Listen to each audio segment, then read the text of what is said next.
Boom presents VidInc 2013, Australia's biggest YouTuber festival.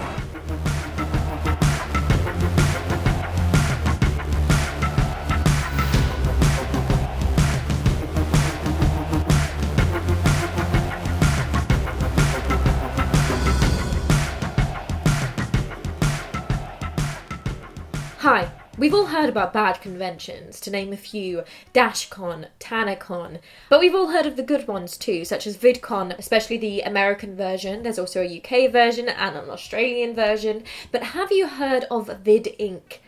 It was Australia's first YouTube convention and arguably the worst YouTube convention that has ever happened in Australia, and that is what we're going to be discussing today. The reason that I decided to talk about VidInc is because I actually went to VidInc in Australia at the age of 16. I don't remember too much of it just because I was relatively young and it was quite a long time ago, but I remember how bad it was. And I wanted to see what I could find about it and kind of relay the experience to you. I'm going to section out the video with timestamps in the description, so if you want to skip ahead or go back, you are welcome to.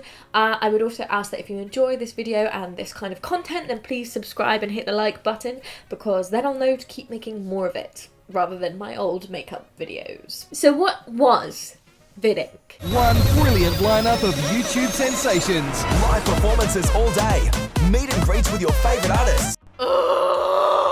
It's actually really difficult to find much information on VidInc unless you're kind of digging. Now, a casual Google will bring up a company that sells video equipment as VidInc rather than the event itself. So with the helpful hand of the Wayback Machine and their old Facebook, which still is up, I have managed to put together a kind of image that I can use to describe what VidInc is to you. VidInc was first hinted at and announced in May 2013 when they created their Facebook page, and they posted a status saying, casually following the top 100 YouTubers in Australia. They posted that on the 6th of May in 2013, and I kind of think it was supposed to start speculation and hype about a potential gathering of Australian famous YouTubers or YouTubers in general.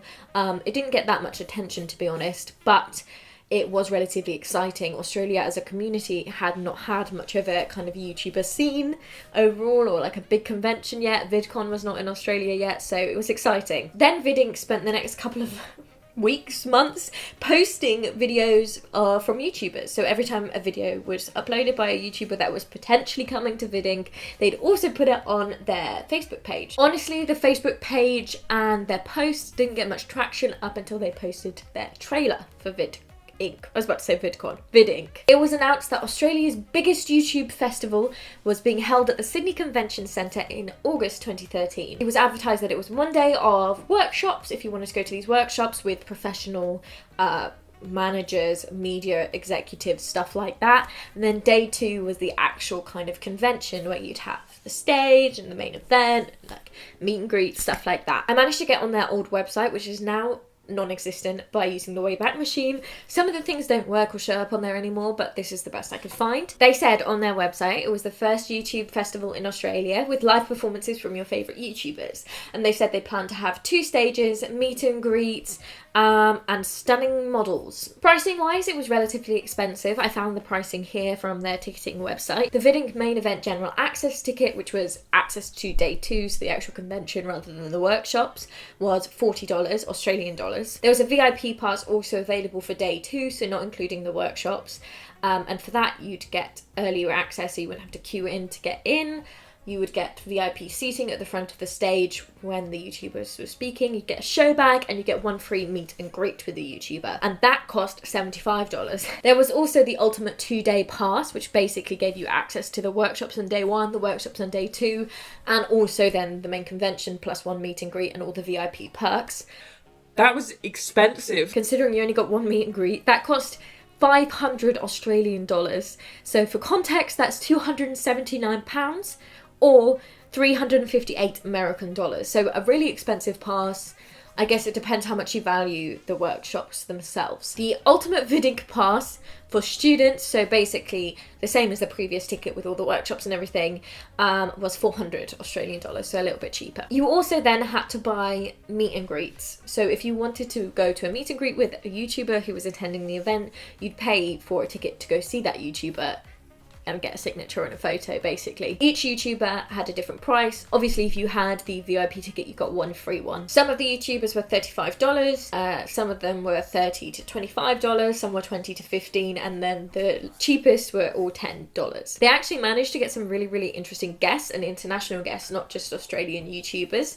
I've got a list here of some of the people. There was Jenna Marbles, Paint, Tobuscus, Shay Carl, Superwoman, so kind of the big YouTubers of 2013 who were still active. This was before any kind of drama had happened with anyone. I had a look to see how many Australian YouTubers were there, and it turned out that 13 of the 23 content creators who were attending were Australian, so that must have been quite nice for them. The workshops that were being run on day one were focused on how to get your foot in the door with video creation, kind of how to create engaging content, and I had a host of interesting professionals hosting those, so I'm sure they were worthwhile. However, I've not been able to find anyone's experience of those workshops online, so I am unsure how well attended they were.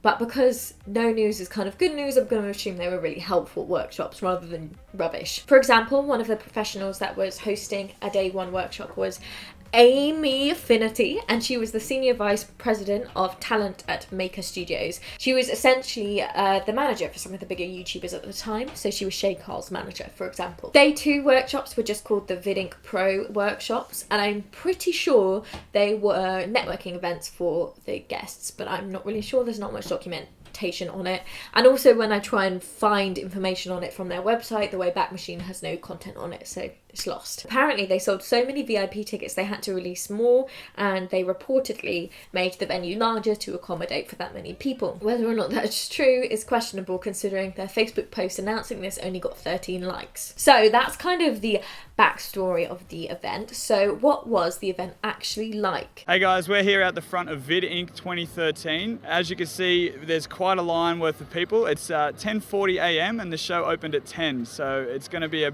bit of a busy day by the looks of things. Well, there you have it. So I've wasted my money. So this section is kind of formulated of both my own experience at the convention and other people's blogs about their experience at the convention in terms of what it's like. The accounts that I found relating to people's experience of how the convention was set up and all of that is similar to how I remember it to be.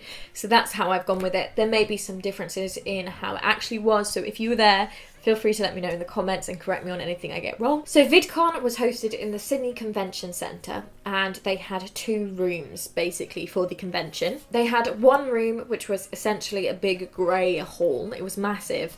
And it was pretty poorly utilised.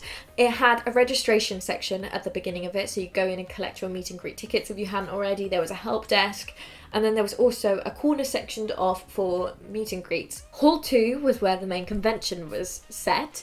It was a similar size room to Hall 1, apart from it was much brighter, it had windows, it had a carpet, it wasn't just basically a cement room. This room also had the main stage with seating, which took up maybe a third of the room, and then they had a few stalls and a second stage, and that was the entire event. And when I say a few stalls, I mean there was like 5. And then I was like, whoa, the stage and the chairs are set up so awesome, because it was. And then I scanned my face to that side of the room and I was like, is that it? There was also another meet and greet area, a really small one for the smaller YouTubers and smaller meet and greets in that room. The room as a whole wasn't that big. If you've ever been to VidCon, I've been to the UK one, and I'm assuming it's the same with the American version, obviously because it's massive. There are so many stalls, there's so much merchandise being sold, there are so many artists and companies and creators who have booked out stalls and booths to sell their work. That was not the case. There was like a candy stall and a couple of like little shops and companies, and that's it. And obviously when you go to a convention, you're under the impression that there'll be the chance to buy loads of merchandise or anything like that. None of that was really there. There was also another issue with the fact that the hall was big, but it wasn't that big, and so the 2 stages noises clashed. So there was one stage where DJs would get to go on and play their music, and then there was also the YouTuber stage, and when YouTubers went on that stage, it was playing ads with sound. Not much around, so what was I do now? And these were not far away from each other enough, and the sounds clashed, and it kind of became When you were in the middle of the two, it was overwhelmingly noisy and you couldn't really decipher what was going on. It was very poorly executed. I think it would have been much more efficient to have the second stage in the empty space in Hall 1 and then keep the YouTuber stage in Hall 2, allowing for them both to kind of get their spotlight, and it would have also utilised the space much more. The queue to get into the convention centre when day 2 started, so the actual convention day, was long. It was like a 2-hour wait in the Australian sun. Yes, it was August, so technically Australian winter, I think, but it was hot that day. It was hot, and there wasn't any water provided as far as I can remember. The convention was due to start at 10 a.m. If you were VIP, you were supposed to arrive at 9 a.m. to get registered and go in, so you'd just be able to go in easy, but the line actually started forming at about 8 a.m. that morning. They also failed to split the general admission tickets with all the VIP tickets, so rather than the VIPs being able to enter early with their own separate line, they were dispersed within the general admission tickets, meaning though it was the same as everyone else's. There was a complete lack of organisation on the part of the staff who didn't really know what was going on, and everyone's tickets were all together. People didn't really know where they were supposed to go. Even people who were buying tickets on the day there was no organisation for anyone. The convention was supposed to start at 10 a.m. but they hadn't managed to register everyone by that time, so they ended up pushing the schedule of all the performances back to allow for everyone to see everyone on stage. So the VIP bags were supposed to be a goodie bags the VIP got for the extra cost, and I have a picture of what was in the VIP bag. And remember, the VIP ticket was worth $35 more. They got a pair of sunglasses, a magazine, a programme, and a lanyard. For those who spent the extra money for the VIP tickets, they did not get anything worthwhile in their goodie bags. They did not get to enter early, and unless they were the first people there, they didn't get front row seats at the convention. And unless you wanted to see, say, Jenna Marbles, who was worth the $35 for the meet and greet, it was probably not worth your money. I found one report that someone spoke to one of the VidInc volunteers, and they had arrived 2 hours before the start of the convention and had been given no instructions on how to set up or how to organise the lines or the queues and what was going on. So it just led to a severe lack of communication between the staff and the volunteers. The main hall, the promised booths, and the biggest Australian convention, there was nothing to buy, there was nothing to spend money on, and the lack of organisation was profound and obvious. For example, here's an example of the staff not communicating to each other. We were allowed as guests to go up onto the balcony originally in the hall and overlook the entire event. Turned out we weren't supposed to go up there, and that was just for the creators to chill out. And so at the end of the day, we all got kicked off there, and the security staff had no communication from the staff in general about what was what. So it was bad. So the actual performances from the content creators started 2 hours later than they were planned to. This was because obviously people hadn't got in on time. So YouTubers were scheduled to be on stage all day, and in between each performance there was a wait. Not too long sometimes. It kind of averaged at about 20 minutes long, but it could have been as short as 5 minutes or as long as 45 minutes. Obviously they did the smart thing of putting the biggest creators last in order to keep people out of the convention for longer. Jenna Marbles was scheduled to be their last performance, and she cancelled going on stage. It was devastating to all her fans who had come to specifically see her performance, but it was actually, at the end of the day, understandable on her part because, and this is juicy, Jenna and the other creators were all scheduled to do 2-hour meet and greets, and that's what they had agreed to do. However, VidInc had oversold Jenna Marbles meet and greet tickets. This meant that instead of doing a 2-hour meet and greet, she spent 6 hours doing meet and greets with her fans without much of a break. According to People's Report, she remained cheerful, patient, and really kind and supportive to every single person who saw her, even if it was right at the end of the day. She did not do anything wrong, and it's so much of a credit to her. She also apologised via Twitter about not being able to do her performance, with a little bit of shade to VidInc, and to be honest, I completely understand. Although I can only speculate what things were like behind the scenes for the creators and how Jenna might have found the overall experience of VidInc, I do think that the lack of organisation and professionalism didn't just impact the consumers of the event, but also the staff and the creators. We can only imagine what else went wrong behind the scenes what communication there was between the creators and the staff, what they were expecting and what happened. But it clearly left a lasting impact on Jenna in a negative way, because in 2018 she tweeted this: "VidInc is literally the reason we never do first year events." A lot of people was like, it was bad, but I liked seeing Tobuscus. That was great. That was kind of the lasting impression. And people kind of said that they weren't planning to go again next year if it happened again. And there was kind of the assumption that it would be happening again next year. However, there was a massive backlash after the event, caused by the social media team at VidInc. And that's why we go on to our next section. So you were probably expecting to see some footage of Jenna Marbles. Well, I was expecting to see Jenna Marbles. Organise it better, just, oh man, it was madness. So after VidInc, the people of Australia were angry and disappointed, and posts started to flood the VidInc Facebook page asking for refunds for specific things, asking why things had been a certain way, leaving negative reviews, and funnily enough, having scrolled through their entire Facebook page, these posts are no longer there. And I mean, just from looking at their Facebook page, you kind of assume that, yeah, it wasn't great, but it wasn't awful, no one seems to be angry.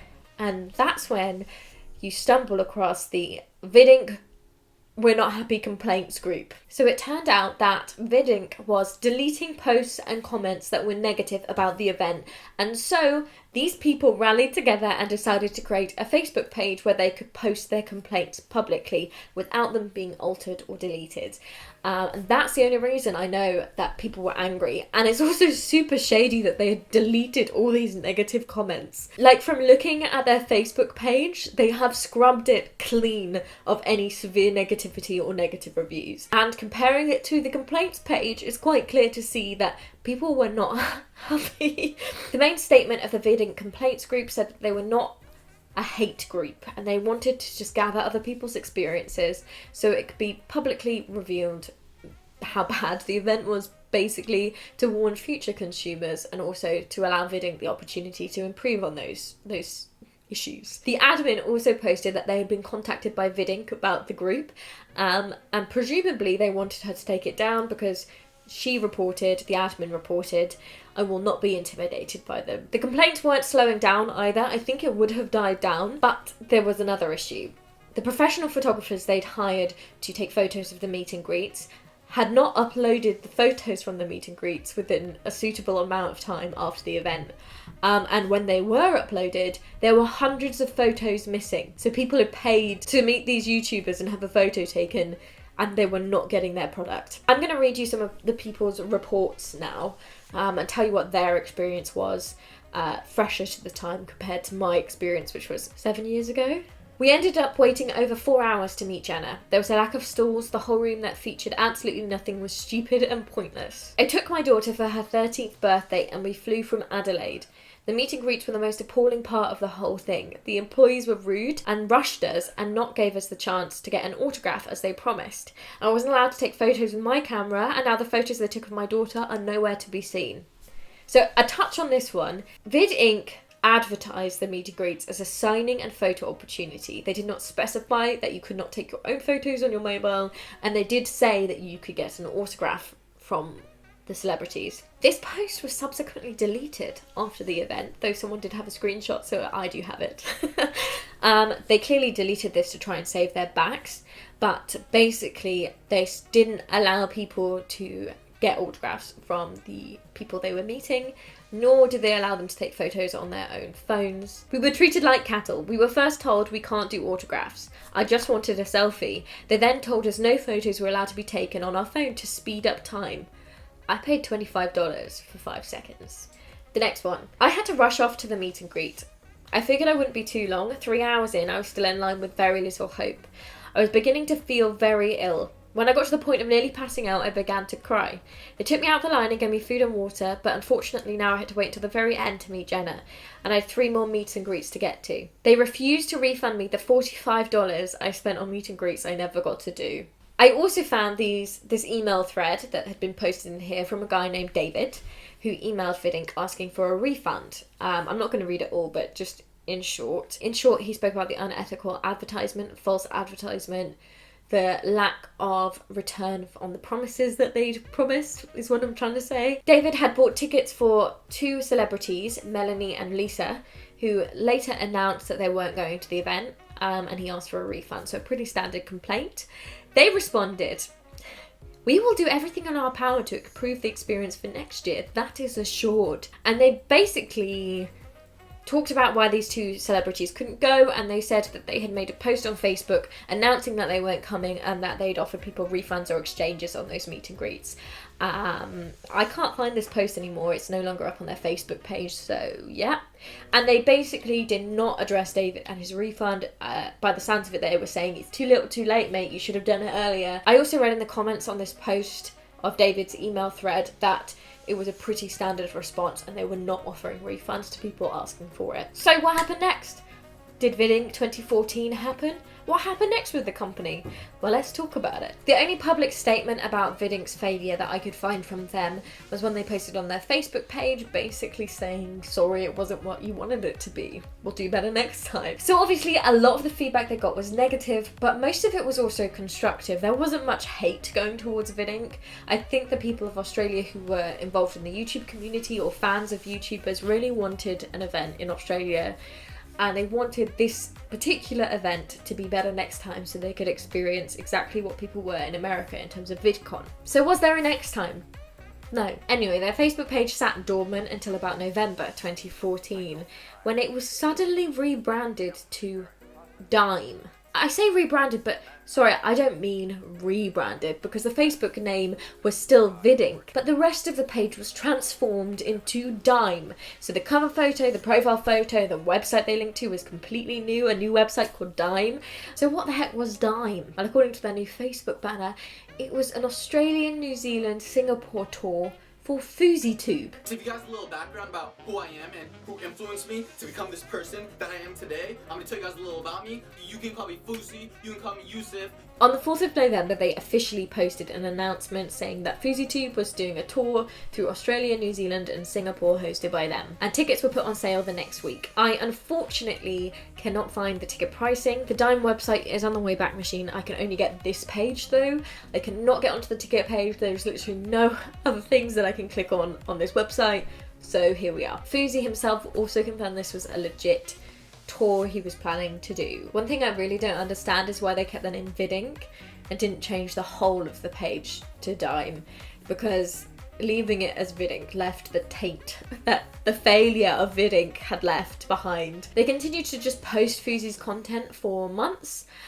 They didn't really promote much in terms of the tour. There was no trailer that I could find. They also didn't post much about what the content of the tour would be, what kind of event it would be, what they were going to do, anything like that. And they kept posting for Fousey up until the 1st of March 2015. And then suddenly, on the 8th of March 2015, they posted this. "It is with deep regret that we are announcing the cancellation of the FouseyTube Australian tour until further notice, due to unavoidable circumstances."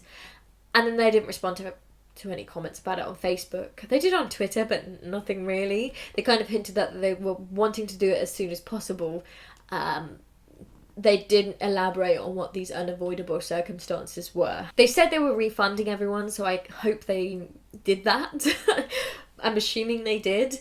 And I tried to find out what these unavoidable circumstances were, but there seems to be no official word either from FouseyTube or VidInc themselves.